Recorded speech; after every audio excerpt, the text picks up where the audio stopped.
Alors bonjour tout le monde. D'abord pour le cercle du clos. Voilà. Ça fait trop longtemps que le cercle du clos, on l'appelle cercle d'Orio, hein. Donc comme ça commence à bien faire et qu'on n'est pas le cercle d'Orio, eh ben vous avez deux intervenants. Vous avez Lambda et vous avez le sergent Sierga. Voilà. Rivière. Qui vont vous en parler. Ils vont débunker tout ça parce que là, franchement, honnêtement, c'est hyper insultant et on commence à en avoir marre. Allez-y, messieurs. Alors d'abord, je crois qu'il faut dire une chose qui est très claire. L'extrême droite s'est toujours servi d'un langage pseudo-révolutionnaire, de la dénonciation de véritables problèmes, très souvent, pour y donner de fausses solutions et égarer les victimes de l'exploitation à son profit et pour la défense du capital. Donc, l'expression rouge-brun, ça n'a pas de sens. On est rouge ou on est brun, mais on ne peut pas être les deux à la fois. Et on va vous expliquer ce qu'a été Jacques Doriot, d'abord militant révolutionnaire, devenu ensuite un fasciste, un nazi et une crapule. Donc, vas-y, raconte-nous qui était Alors, Jacques Doriot exactement. Jacques Doriot était un métallo qui, au début, semblait présenter de grandes qualités comme militant révolutionnaire. La SFIC, c'est-à-dire la section française de l'internationale communiste, lui a fait confiance. L'internationale communiste, moins. Il y avait déjà quelque chose qui surgissait. La première des choses qu'il faut voir sur la personnalité de Jacques Doriot, c'est qu'en réalité, plus que les idées, plus que ce qu'il voulait officiellement défendre, il y avait une ambition dévorante, une ambition personnelle dévorante. Alors il est monté je dirais, dans la hiérarchie interne du parti pendant un certain temps, jusqu'à devenir maire de Saint-Denis.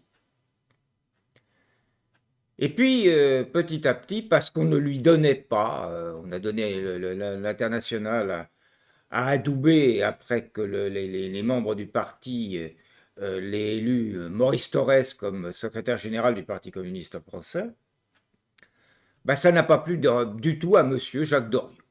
Et monsieur Jacques Doriot s'est mis avec sa base dans la zone de Saint-Denis, dans sa municipalité de Saint-Denis, il s'est mis à essayer d'éjecter Maurice Thorez, d'éjecter tout ça, d'obtenir l'adoubement d'ailleurs de l'international pour ce faire. Il n'y est pas arrivé.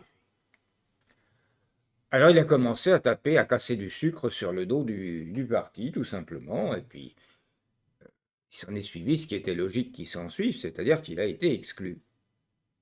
À partir de là, la bourgeoisie s'est dit, ah bah il y a bon, voilà un traître. Vous savez, c'est quelque chose de courant dans l'histoire du mouvement ouvrier, hein, beaucoup plus récemment et beaucoup moins gravement parce que il n'y a pas eu de collaboration avec l'occupant, c'est pas la même chose, mais c'est quand même de la collaboration grave.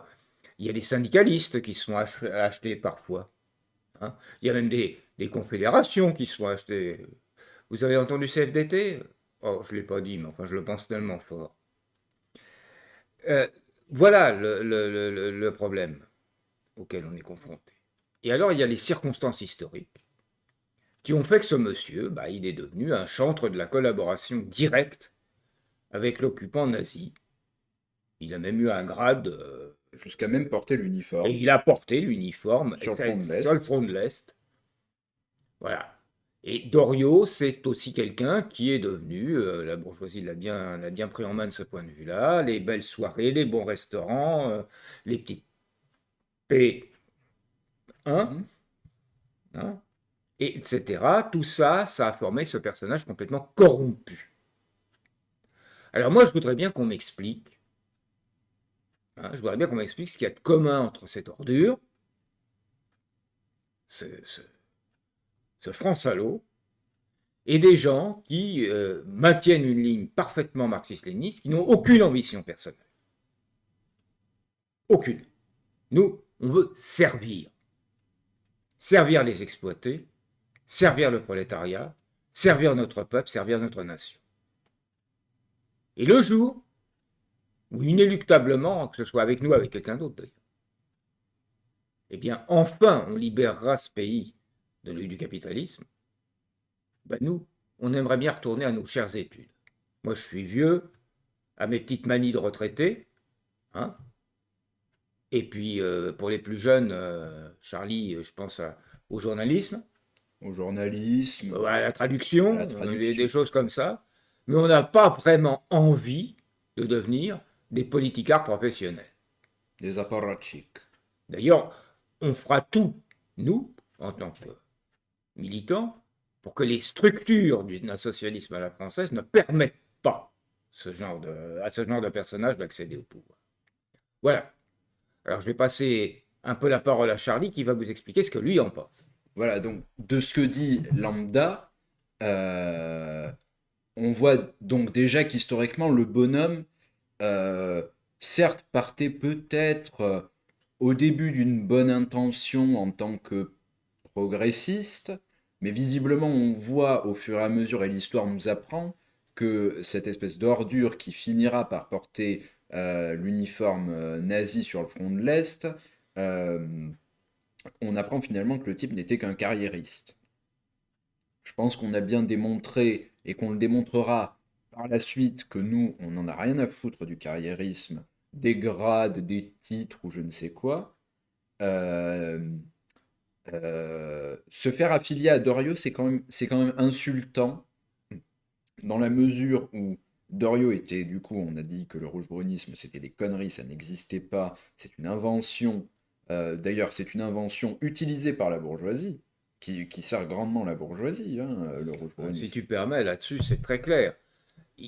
On remarque que toute formation progressiste qui se refuse à confondre, plus ou moins volontairement, mondialisme et internationalisme, nous sommes des internationalistes, mais nous ne sommes pas des mondialistes. Et dans internationaliste, ben, on retrouve le mot nation. Il ne peut pas y avoir d'internationalisme s'il n'y a pas de nation. Ça, c'est quelque chose d'absolument évident. Bon. Le mondialisme, c'est autre chose. Le mondialisme, ça sert le capital. On voit bien que le capital moderne, entre guillemets, hein, je dirais la phase finale de la phase finale qu'est l'impérialisme, ça consiste à détruire les nations pour avoir une espèce de gouvernement, une gouvernance mondiale, comme ils disent. Et en fait, on ne serait plus français, on ne serait plus italien, on ne serait plus ceci, on ne serait plus ça. Non, non, non, on serait, allez, je sais pas moi, Administré par Amazon ou autre par Amazon, Google. Google, tout ce que vous pouvez imaginer. C'est eux qui administreraient directement. C'est-à-dire qu'au fond, il y a eu trois étapes. Il y a eu la prise du pouvoir économique par la bourgeoisie qui date de la fin du Moyen Âge en France. Il y a eu sa prise du pouvoir politique, ça c'est la Révolution française, à travers une administration qui était en fait ses valets. Bah aujourd'hui, c'est encore plus des valets. C'est des valets de l'Europe d'ailleurs. C'est même plus des valets des trucs. Laquelle Europe est vassalisée par l'Allemagne, laquelle Allemagne n'est jamais que le GAO de l'impérialisme américain. Hein. Bon, eh bien, on voit qu'aujourd'hui, tout simplement, ce qu'ils veulent, ces gens-là, ils veulent avoir cette gouvernance mondiale qui, en fait, expédierait les affaires courantes, comme on dit, hein, sous les ordres directs de ces grands groupes, de ces 1%. Exactement. Et donc, pour en revenir au personnage de Dorio, je pense que là, on est relativement calme, même si j'en tremble et j'ai envie de hurler quand j'entends Cercle d'Orio. Nous, on est réellement au Cercle du Clos des vrais antifascistes, c'est-à-dire qu'on se base sur les définitions réelles euh, les définitions réelles du fascisme, qu'on voit que celui-ci évolue. Par exemple, on s'aperçoit qu'aujourd'hui, pour prendre un exemple concret, Macron est un fasciste. On est contre Macron, on lutte contre Macron, contre ses réformes, etc. On Bon, fait de la lutte on antifasciste, pourrait plutôt parler de contre-réforme, d'ailleurs, mais bon. de contre-réforme d'ailleurs. Oui. Mais cette histoire que tu évoques, là, de fascisme, d'antifascisme, etc., moi, je voudrais dénoncer un petit peu le faux antifascisme. Parce que le fascisme, c'est fondamentalement le dernier recours du capital quand il ne peut plus se maintenir à travers la démocratie bourgeoise. ce qu'il a fait. Il y a eu recours. Il y a eu recours en Italie, il y a eu recours en Allemagne, il y a eu recours au Japon et dans bien d'autres pays. Il y a le Portugal aussi. On oublie un petit peu là-dedans, hein, Salazar et Caetano ensuite. C'est vraiment ça. Bon, aujourd'hui, ils ont trouvé, comme le disait Charlie, un truc un peu plus astucieux. Il n'y a pas de barbelés. Les barbelés, c'est des barbelés virtuels. Hein. Bon. Ça coûte moins cher. C'est tout aussi efficace. C'est du fascisme, C'est du c'est du fascisme low néo-fascisme. cost, c'est du C'est, fascisme wish. voilà. Mais Hein. ça fonctionne tout Ça autant. fonctionne très bien. Il faudrait peut-être s'en sortir aussi. Et pour ça, là, j'ajouterai un mot qui est très clair, parce que parmi ceux qui nous accusent d'être de vilains fascistes, il y a des gens qui soutiennent une certaine forme de politique, qui n'est pas du tout une politique sanitaire, mais qui est une dictature sanitaire, qui est un prétexte. Hein. D'ailleurs, à partir de ce moment-là, il faut regarder les choses en face. C'est un prétexte. Ça veut pas. Nous, on ne condamne pas les gens qui veulent se faire vacciner, c'est leur droit. Hein. Ce qu'on condamne, c'est la mise de côté des gens qui ne veulent pas et qui ont des raisons de ne pas vouloir. Nous ne sommes pas d'ailleurs des anti-vaccinations. Du tout. Simplement, pour la grande majorité d'entre nous, je dirais même la quasi-totalité d'entre nous, on ne fait pas confiance à des entreprises américaines, plus exactement anglo-saxonnes, qui ont été condamnées des dizaines de fois dans leur propre pays pour des malversations diverses, dont on s'est aperçu qu'ils produisaient de pseudo-enquêtes scientifiques. Ça a été dénoncé très officiellement, c'est pas du complotisme. Voilà. Voilà, et puis se faire traiter de Dorio, c'est aussi se faire traiter de fasciste. Et se faire traiter de fasciste, je pense que tu peux brièvement évoquer ton histoire familiale. Moi, je m'abstiendrai d'évoquer la mienne, même si elle n'a pas collaboré. Moi, je suis fils d'un résistant. Bon, ça c'est très clair. Je suis fils d'un militant communiste qui a adhéré au JC en 1934 et au parti en 40, au parti clandestin en 40, qui s'est fait casser la gueule par les flics de Vichy.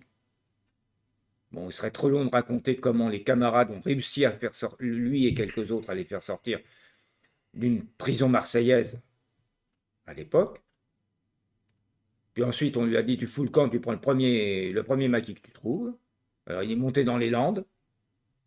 Et là, il s'est retrouvé dans un truc de l'organisation TOT qui faisait le mur de l'Atlantique. Vous connaissez l'histoire du mur de l'Atlantique, avec des républicains espagnols.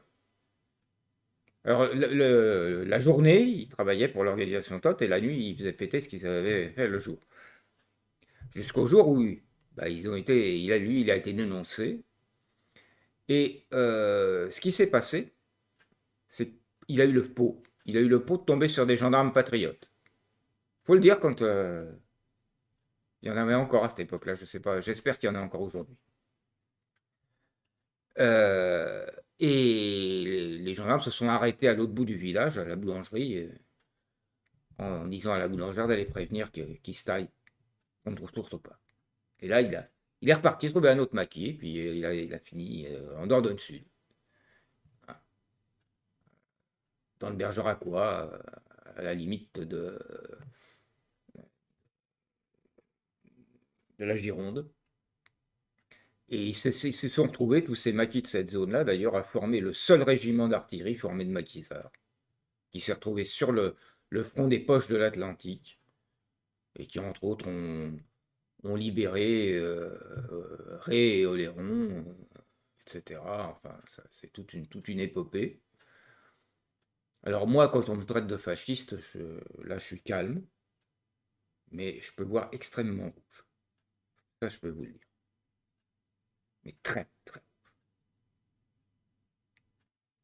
De toute façon, nous sommes des roues. Mais ça commençait, voilà, ça commençait un peu à être agaçant. Donc par conséquent, je pense que cette vidéo était nécessaire pour reclarifier les choses sur la personnalité de Monsieur Dorio, qui finit dans les poubelles de l'histoire et c'est pas plus mal. Sur une partie internationalisme, etc., pour remettre les définitions, pour tout remettre à plat et pour que tout soit correct, afin que la ligne soit claire. Un Parce petit que, dernier mot. Je n'admets pas que des salopards de trotskistes nous traitent en plus de fascistes. Avant 1936, mon père, toujours lui, avait un rôle assez important dans ce qu'on appelait l'organisation des auberges de jeunesse. Il était communiste, et il gênait tellement que ces messieurs, les trotskars, ont mis un contrat, vous savez, un contrat au sens de la mafia, sur sa tête. Alors qu'on ne vienne pas me dire que ce sont des révolutionnaires, qu'ils viennent pas me donner de leçons, ces gens-là. et surtout que les trotskars ne viennent pas nous donner de leçons à la lumière des nouveaux éléments d'archives qu'on a sur Monsieur Trotsky, toute sa bande, son fils compris, compte tenu de ce qu'on sait désormais sur les relations qu'ils avaient avant et pendant la guerre avec certains militaires japonais et allemands. Hein. Que les trotskistes ne viennent pas nous traiter de fascistes après. On a tout remis à plat. Je pense que là, c'est relativement correct. J'espère que nos tergiversations vous auront plu. Et que ça aura eu et que cette vidéo aura eu le mérite d'être claire. En vous remerciant de nous avoir regardés, c'était Euh, Siarga et J'espère. Bon, je vais prendre la parole maintenant, puisqu'on est en fin de vidéo. Bon, j'espère que ça aura plu à tout le monde, bien entendu. J'espère que vous, les débiles, hein, les gauchias de service, au sens léniniste du terme, hein, du terme gauchias hein, que je vais donner, ça vous aura plu aussi et que vous arrêterez de raconter des conneries et des énormités. Parce que honnêtement, je pense pas que vous ayez le quotient intellectuel pour aller juger, ne serait-ce que lambda avec le passé de résistant qu'a eu son père. Voilà. Soyez un peu propre sur vous. Hein. Et de toute façon, il vous reste que ça. Hein. Cherchez encore un peu propre. Hein. Parce que là, c'est le déshonneur suprême. sinon ça finit en punk à chien. Sinon ça finit en punk à chien, en disant résister au système, alors qu'on prend de la bibine de basse qualité dans un supermarché à bas prix dont je tairai le nom. Voilà. Hein? Et ça fait chier tout le monde. Donc voilà. Maintenant, systématiquement, au moment où on te traitera de cercle d'Orio, j'en dirais, vous regardez cette vidéo et je ne vous répondrai pas plus amplement, que ce soit sur Twitter, Facebook ou autre. Passez une bonne journée. Au revoir. Navidad.